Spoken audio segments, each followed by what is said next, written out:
से राधा जी से पूछा, क्या आपको स्वप्न में कृष्ण दर्शन नहीं होता? क्या सपने में आपको कन्हैया नहीं दिखते? यदि दिखते हैं तो आप हमें बताओ, बताती क्यों नहीं हो? आप हमको बताओ। और बड़ा सुंदर जवाब दिया, स्वप्ने पश्यन्ति याः कांत धान्यताः सखे योषिता अस्माकं तु गते कांते गता निंद्रापे वैरिणी। राधा ने कहा, स्वप्न में जिनको कृष्ण का दर्शन होता है उन गोपियों को मैं प्रणाम करती हूँ। वो भाग्यवती हैं जिनको कृष्ण का दर्शन होता है। लेकिन मेरी परिस्थिति तो ऐसी बन गई है कि जिस दिन से मेरे प्राण वल्लभ श्री कृष्ण मुझे छोड़कर गए हैं, मेरी बेरन निद्रा भी मेरे साथ, उन्हीं के साथ चली गई है। मुझे नींद भी नहीं आती। उद्धव जी ने सोचा, हे भगवान, प्रभु को ब्रज से गए हो तो कई वर्ष हो गए, लेकिन इतने दिन से किशोर जी सोई नहीं है, उनको नींद नहीं आई है। एक गोपी ने तुरंत राधा जी से कहा, क्यों रोती हो उसकी याद में? प्रेम में कभी क्रोध नहीं आता है, अनुराग भी आता है। मैंने तो निश्चय कर लिया है जीवन में कभी काले से प्रेम नहीं करना। एक भौरा उड़ता है वहां काला काला सा, उसको देख करके कहती है, ये जो काले होते हैं ना, ये अंदर से भी काले होते हैं और बाहर से भी काले होते हैं।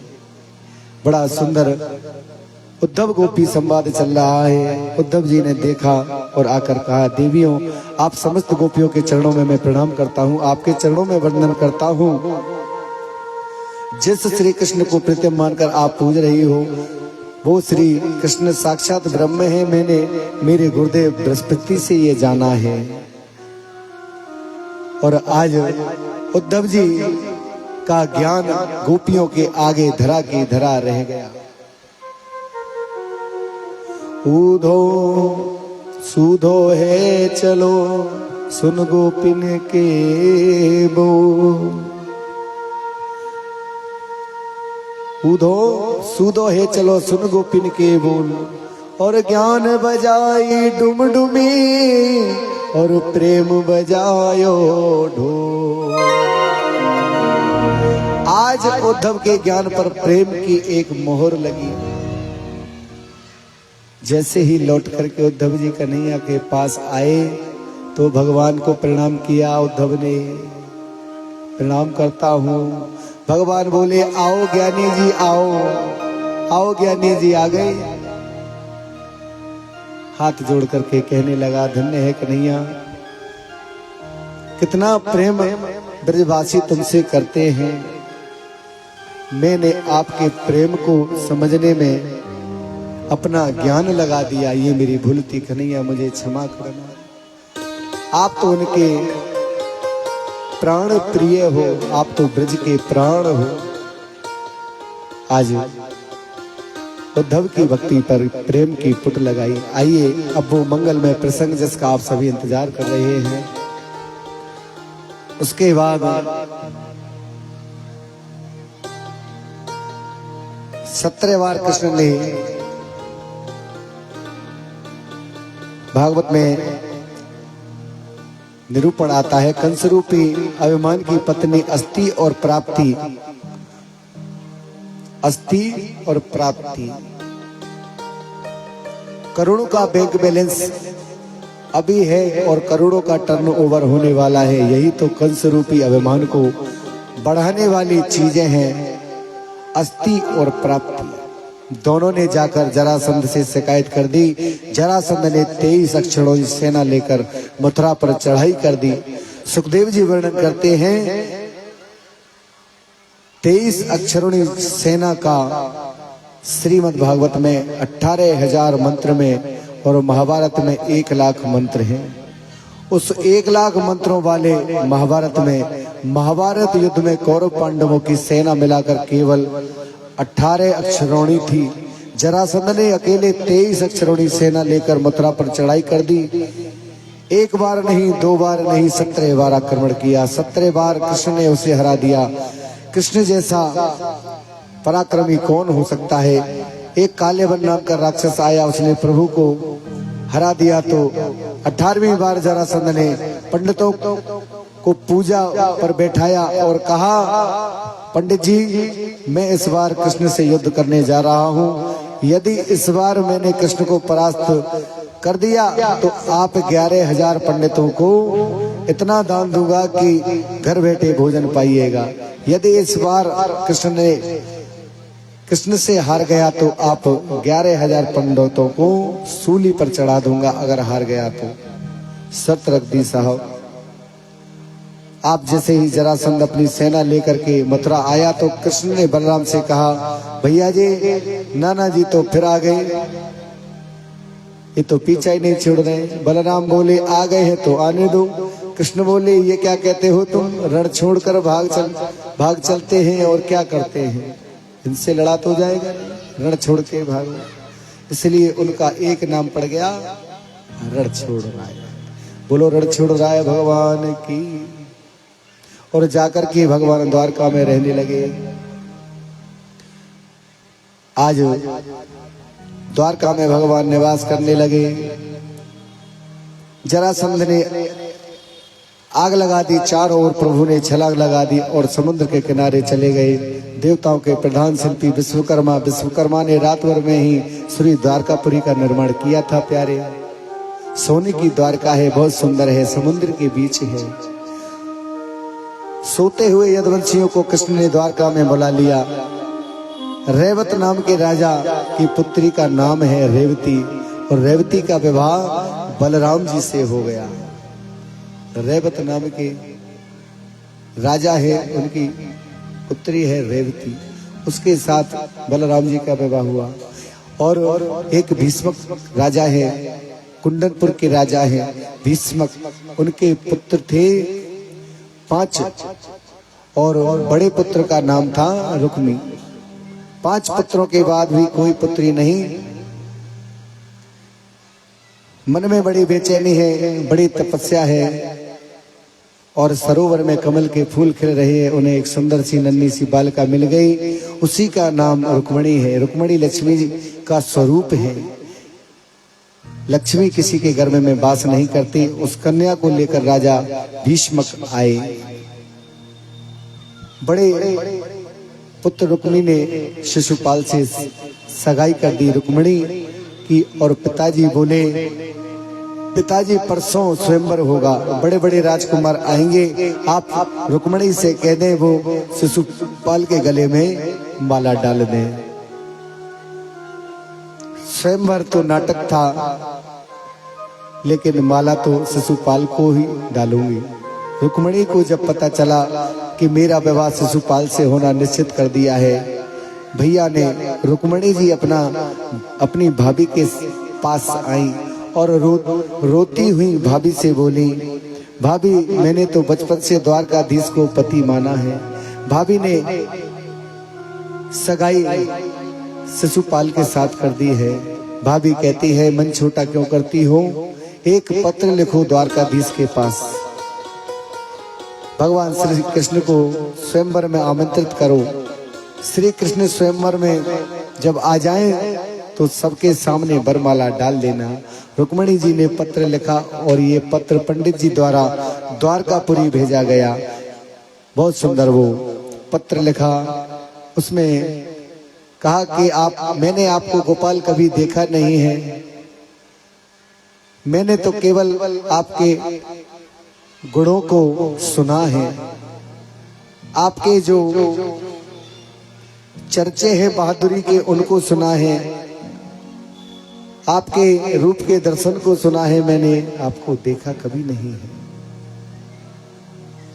कहा रुक्मणी अपने आप प्रश्न करती हैं, अपने आप जवाब दे रही हैं। अंतपुर में तुम रहती हो, मैं तुम्हें लेकर आऊंगा कैसे?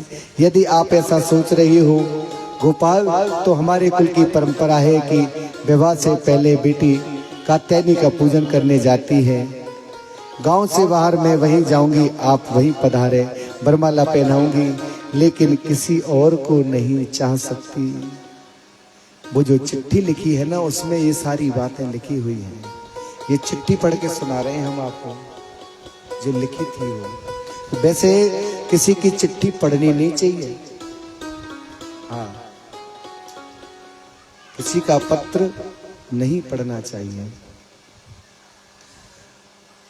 बहुत सुंदर श्वेत पत्र लिखा, उसमें सारी बातें लिख दी। इस तरीके से आप जब हम गौरी पूजन के लिए जाएं तो कन्हैया वहां आ जाना। और आज कात्यायनी के मंदिर में और शिशुपाल ने अपनी बहन के साथ हजारों लाखों सैनिकों को रथ तैयार करके सुरक्षा का घेरा बना करके और अपनी बहन के साथ भेजा है। जाओ मेरी बहन को कोई दिक्कत नहीं होनी चाहिए। और आइए हम सब भी रुक्मणी जी के मंदिर चलते हैं, कात्यायनी की सेवा करते हैं। और देखो सेवा कर रही है, पूजा कर रही है कात्यायनी की, और मांग क्या रही है? गोविंद को। सेवा कात्यायनी माँ की कर रही है और मांग रही है गोविंद को। कैसे मांग रही है? आइए।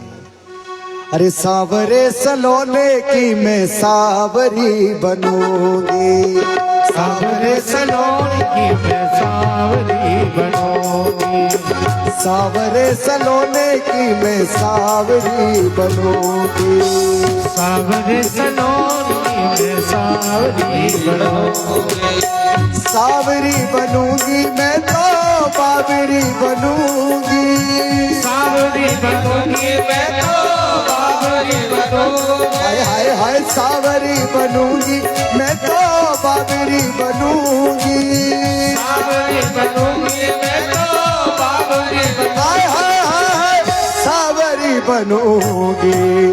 श्याम पिया की मैं तो चांदनी बनूंगी, श्याम पिया की मैं तो सावरी बनूंगी, हाय हाय चांद पिया की मैं तो चांदनी बनूंगी, चांद पिया की मैं तो चांदनी बनूंगी।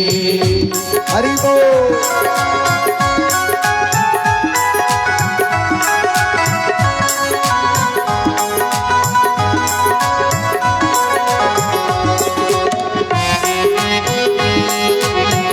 हरि बोल।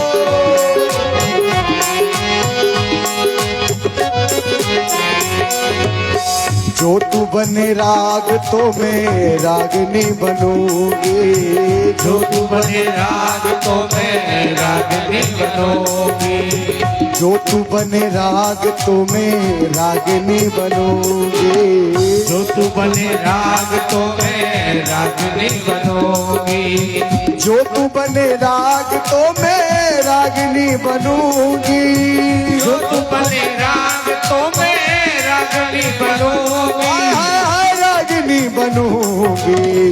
नच नागर की मैं तो नागरी बनूंगी, नट नागर की मैं तो नागनी बनूंगी, हाय हाय हाय सावरे सलोने की मैं सावरी बनूंगी, सावरे सलोने की मैं सावरी बनूंगी, सावरी बनूंगी मैं तो बाबरी बनूंगी, सावरी बनूंगी मैं तो बाबरी बनूंगी, हाय हाय हाय सावरी बनूंगी। श्याम पिया की मैं तो चांदनी बनूंगी, श्याम पिया की मैं तो चांदनी बनूंगी, हाय हाय चांद पिया की मैं तो चांदनी बनूंगी, चांद पिया की मैं तो चांदनी बनूंगी। हरि बोल।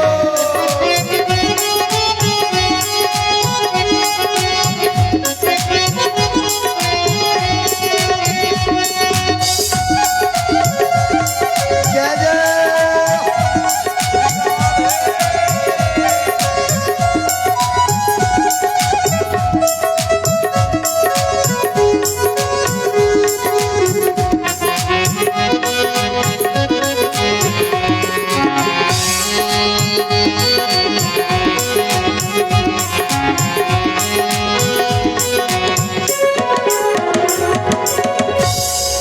अब तो हाँ कथा भी है और नाचना खूब, हाँ अभी विवाह थोड़ी हुआ है।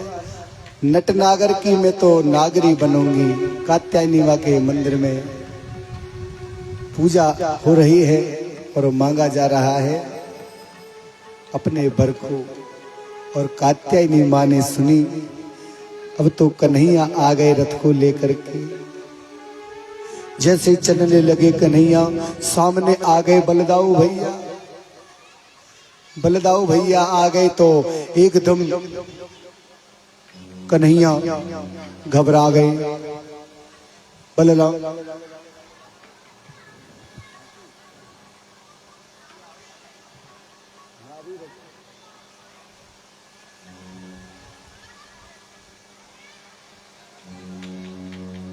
बोलो वृंदावन बिहारी लाल की। आज इतना पहरा लगा रखा है रुक्मिणी के ऊपर। जैसे कृष्ण चलने को हुए, सामने बलदाऊ आ गए। कहा, लाला कन्हैया कहाँ जा रहे हो? कहाँ जा रहे हो भैया सवेरे सवेरे? बोले तरह करके रह गए। हवा निकल गई, भैया कहाँ से आ गए सामने। अब यूं तो किनारे कुंडलपुर में, कुंडलपुर जा रहे हैं, स्वयंवर में जा रहे हैं। नहीं वो भैया ऐसे ही वो को पीछे वो बोला सखा, अरे भैया जो स्वयंवर हो रहा है ना कुंडलपुर में, ये वहां जा रहे हैं कन्हैया। अच्छा लाला कन्हैया, अरे तो कन्हैया हमारा बड़ो है गोए। बलदाऊ बोले, कन्हैया अब हमारा बड़ो है गोए, अब तो हमें विवाह कन्हैया को करना चाहिए। और भैया कन्हैया तू जानो चाहिए, क्यों नहीं जाएगो तू? हाँ अब तू जा, लेकिन वहां कोई झगड़ो नहीं होना चाहिए। और जा कुछ सेना लेकर के जा। और सखा से कहा, देखो सखाओ, कन्हैया को कोई दिक्कत नहीं होनी चाहिए। हाँ सेना ले जाओ, सेनापति ले जाओ और जाओ स्वयंवर में कन्हैया को लेकर के जाओ। अब तो भगवान रथ ले जा करके वहां पहुंच गए। रुक्मिणी जी पूजा कर रही हैं। जैसे ही कन्हैया सैनिकों के बीच से निकलते जा रहे हैं, सैनिक अपनी सुध बुध भूलते जा रहे हैं। कोई कहता है, देखो कन्हैया इसकी बांसुरी कितनी सुंदर है। कोई कहता है, इसका पीतांबर तो देखो, पीतांबर कितना सुंदर है। कोई कहता है, अरे इसका शरीर तो देखो कैसा नील वर्ण है, कितनी आभा है। कोई कहता है, अरे सबको छोड़ो, इसके जो मुकुट पे मोर पंख लग रही है ना, मैं तो उसी को देख रहा हूं। कोई कहता है, इसकी आंखें तो देखो कैसी सागर जैसी बड़ी बड़ी आंखें। कोई कहता है, इसके बाल तो देखो ऐसे समझो काले बादल। वर्णन करने लगे सारे सैनिक। और कन्हैया चलते जा रहे हैं, कन्हैया रुक नहीं रहे हैं। सब उनके रूप के सागर में समा गए। कन्हैया के रूप का जो सागर है उसमें सभी सैनिक समाते चले गए और भगवान अपना काम कर गए। रथ में बिठा करके रुक्मिणी को रथ में बिठाया और बीच से ले जा रहे हैं। देख सब रहे हैं लेकिन रोक कोई नहीं पा रहा है, किसी को होश ही नहीं है। सब ये देख रहे हैं कितना सुंदर सांवला सलोना ये राजकुमार है। ये बंसी जब बजती होगी तो कैसी बजती होगी। और इनके मोती वाला जो हीरा है ठोड़ी पर, आहा वो तो देखो कितना सुंदर है। और कन्हैया बैठा करके रुक्मिणी जी को धीरे धीरे धीरे निकलते आ रहे हैं। रथ चला दिया धीरे धीरे और रुक्मी इधर उधर घूम रहा है, लेकिन रुक्मी को भी कुछ नहीं पता क्या हो रहा है। हल्ला ना करे, बिल्कुल केवल 10-5 मिनट की बात है। हाँ आराम से श्रवण करें, खूब नाचना। अब तो रथ को एकदम कन्हैया रुक्मिणी को बिठा करके और एकदम 9-2-11 जैसे ही सैनिकों को होश आया, जब तक तो कन्हैया बहुत दूर जा चुके थे, धूल ही धूल दिखाई दे रही थी और केवल घोड़ों की आवाज आ रही थी।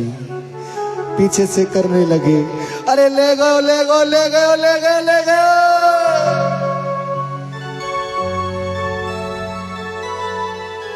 ले गए ले गए ले गए ले गए।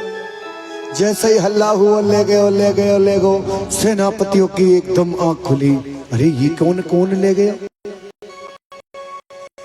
रुक्मिणी किल्ला के पड़ा, तुम्हारा ध्यान किधर है और मेरी बहन किधर है?